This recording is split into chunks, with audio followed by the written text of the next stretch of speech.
They told me not to check the basement camera, but they didn't tell me why it was already recording.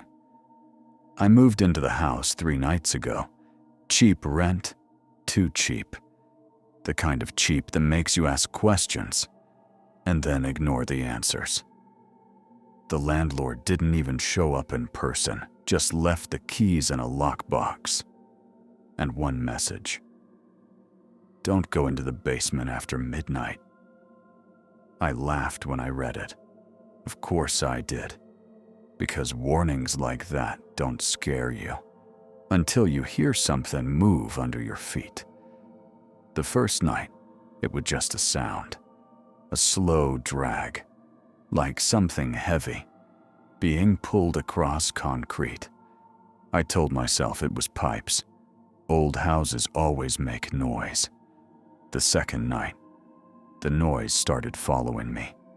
Whenever I walked across the living room, something moved directly beneath me. Same pace, same direction, like it knew exactly where I was. That's when I found the camera, hidden in the corner of the hallway, pointing down the basement stairs. A small red light blinking.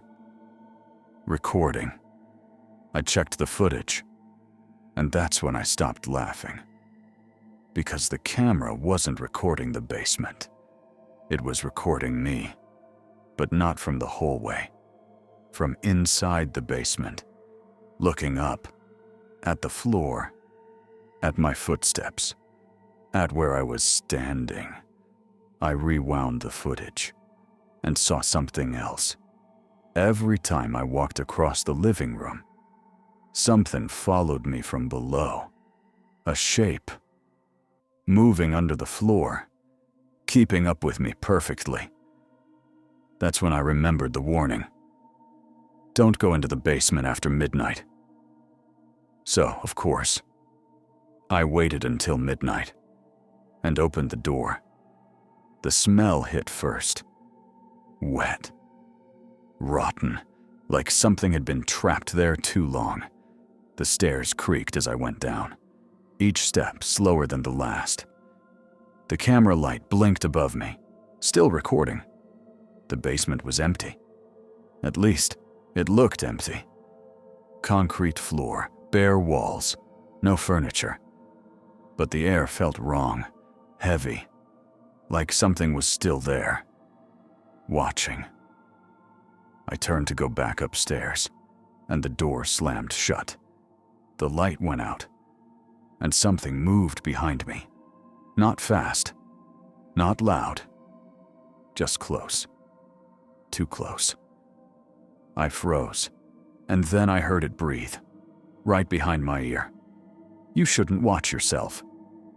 The voice sounded like mine, but deeper, wet. I ran for the stairs. The door wouldn't open. I slammed it again and again. Behind me, footsteps. Slow, deliberate, I turned and saw it. Me, standing in the dark, but wrong. Its smile stretched too far. Its eyes didn't blink. And its skin was moving, like something inside it was trying to get out. "You live upstairs now," it said, "and I live here." It stepped closer, and sometimes we switch. I woke up in my bed. Morning. Sunlight. Silence. The basement door was closed. Everything felt normal. I laughed. Relief. Just a dream. Until I checked the camera. The footage was still recording. But now, it showed something different. It showed me, standing in the basement, looking up, smiling, waiting, and upstairs.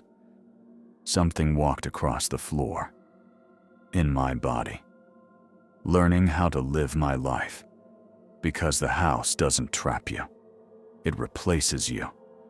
And the worst part is one will ever notice the difference.